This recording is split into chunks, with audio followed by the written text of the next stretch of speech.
Assalamualaikum warahmatullahi wabarakatuh. Perkenalkan, nama saya Frayani Aziza Dermawanti, NIM 083. Di sini saya akan mempresentasikan strategi menjaga dan meningkatkan loyalitas pelanggan di era marketing 4.0.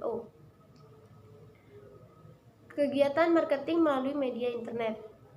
Internet secara umum telah mengubah gaya hidup manusia modern seperti yang terjadi sekarang ini. Semua hal dapat dilakukan melalui dan memanfaatkan media internet. Dampak dari pesatnya internet yaitu seperti gaya belanja yang berpindah dari kegiatan yang umumnya dilakukan tatap muka sekarang menjadi belanja yang memanfaatkan internet atau biasa disebut online shopping. Beberapa jenis internet marketing. Yang pertama, pemasaran menggunakan situs web yang dioptimasi atau SEO. Yang kedua, pemasaran menggunakan media sosial seperti Facebook dan Instagram. Yang ketiga, pemasaran menggunakan marketplace. Yang keempat, pemasaran menggunakan media iklan berbayar seperti Google ADS, Instagram ADS, dan Facebook ADS. Yang kelima, pemasaran melalui media chatting seperti WhatsApp. Keuntungan dari internet marketing. Yang pertama, mudah dan praktis. Yang kedua, melihat hasil secara langsung. Yang ketiga, mudah dalam melakukan perubahan. Yang keempat, penjualan terjadi dengan cepat. Yang kelima, berkompetisi dengan merek-merek besar. Yang keenam, komunikasi dengan pelanggan. Yang ketujuh, jangkauan lebih luas dan tepat sasaran. Pemasaran melalui internet dinilai memberikan kemudahan bagi perusahaan dalam memasarkan produknya, menambah nilai dari sebuah produk, serta lebih murah dan efisien. Kegiatan menawarkan melalui internet marketing telah menjadi tren masyarakat dunia. Berbagai kebutuhan konsumen, baik kebutuhan sehari-hari seperti makanan dan minuman, kebutuhan rumah tangga, perlengkapan elektronik, serta kebutuhan terkait hobi konsumen seperti sepak bola, golf, tenis, dan lain-lain. Semua telah disediakan sehingga para konsumen tidak perlu keluar rumah untuk membeli barang yang dibutuhkan.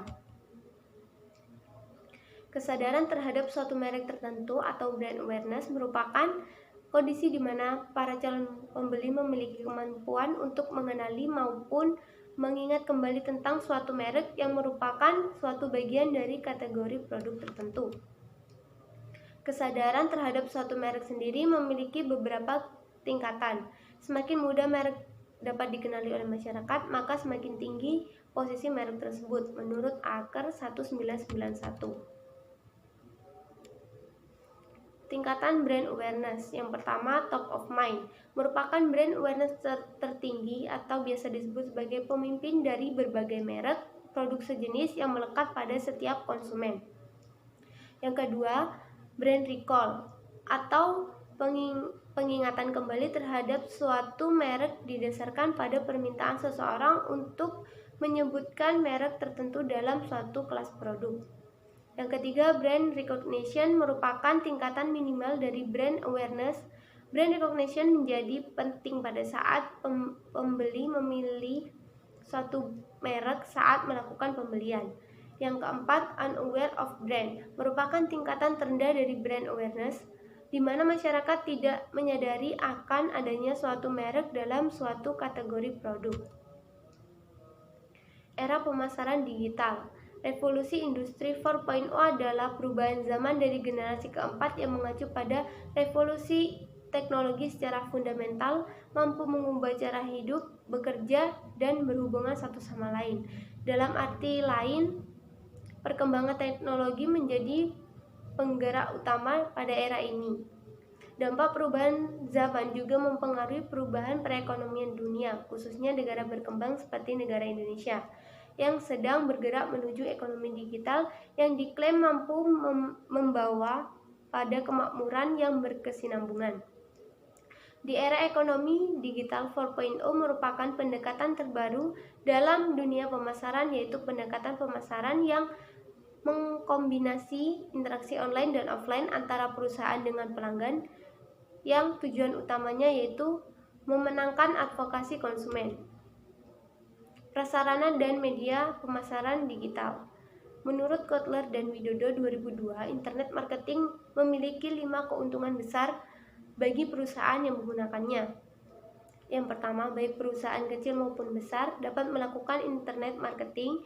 Yang kedua, Tidak terdapat batas nyata dalam ruang beriklan jika dibandingkan dengan media cetak dan penyiaran.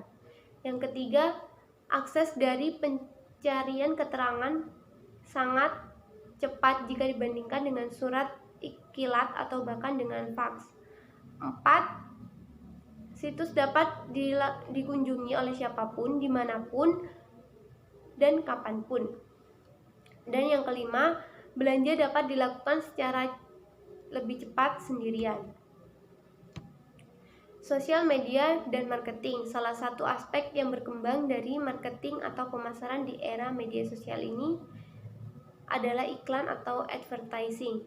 Iklan menurut The American Marketing Association diartikan sebagai pengumuman atau pesan yang persuasif dalam suatu waktu atau ruang yang menggunakan media massa oleh institusi bisnis, organisasi, dan profit pemerintah maupun individu dengan maksud mengonfirmasi dan atau membujuk halayak terhadap barang, jasa, organisasi, atau ide-ide sebagai sasaran target pemasaran atau audiensi. Menurut Tuten 2008, kehadiran internet memberikan lingkungan virtual baru bagi praktik-praktik pemasaran. Ada 3 praktik yang dapat dilihat dari munculnya media sosial terhadap praktik pemasaran tradisional ini, yaitu 1. Jenis media yang digunakan, 2. Iklan sebagai komunikasi berbayar, 3. Komunikasi satu arah dalam iklan. Tipe praktik CGM atau Consumer Generated Media. CGM 2 Consumer Generated Multimedia, CSM Consumer Associated Media, ICGM Incentivized Consumer Generated Media, CFM Consumer Fortified Media, ACGM Composite Consumer Generated Media. Studi kasus yang kami lakukan adalah di ayam goreng Nelongso. Nama usaha ayam goreng Nelongso Industri Waralaba, berdiri sejak Februari 2013, pendiri Nanang Suherman. Loyalitas pelanggan, faktor yang mempengaruhi dari loyalitas pelanggan. Yang pertama adalah produk. Dalam hal ini ayam Nelongso tentu memiliki banyak produk makanan yang bervariasi guna mempertahankan kepuasan dan loyalitas pelanggan. Segala jenis produk yang dihasilkan perusahaan harus memiliki kualitas dan kesempurnaan seperti yang seharusnya atau sebagaimana yang dijanjikan, sehingga konsumen tidak merasa tertipu, yang mana hal ini dapat mengakibatkan konsumen berpindah ke produk pesaing. Yang kedua ada price atau harga. Harga yang diberikan pun terjangkau dan tidak menguras dompet. Prinsip penetapan harga dalam perusahaan harus mempertimbangkan sejumlah faktor dalam menetapkan harga, mencakup pemilihan tujuan penetapan harga, menentukan tingkat permintaan perkiraan, biaya, menganalisis harga yang ditetapkan dan produk yang ditawarkan pesaing, pemilihan metode penetapan harga, serta menentukan harga akhir. Jadi harga yang ditetapkan oleh ayam Nelongso ini berkisar dari harga Rp5.000 sampai dengan Rp25.500.000. Yang ketiga, place. Ayam Nelongso memiliki tempat yang strategis. Pelayanannya juga bagus, semua sikap dan tindakan karyawan bahkan cara berpakaian karyawan mempunyai pengaruh terhadap persepsi konsumen dan keberhasilan penyampaian jasa. Semua karyawan tersebut sebagai tenaga penjual, dengan kata lain dalam pengertian luas, pemasaran merupakan pekerjaan semua personel organisasi jasa. Oleh karena itu, karyawan yang direkrut dan mempertahankan karyawan yang skill, sikap, komitmen, dan kemampuan dalam hubungan yang baik dengan konsumen.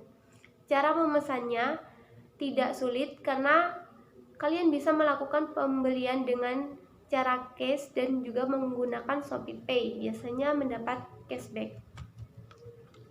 Promosi atau promotion. Ayam goreng Nelongso melaksanakan kegiatan promosi dengan menggunakan media Instagram, baliho, banner, dan GoFood, sehingga produk akan tersampaikan pada halayak luas. Terima kasih.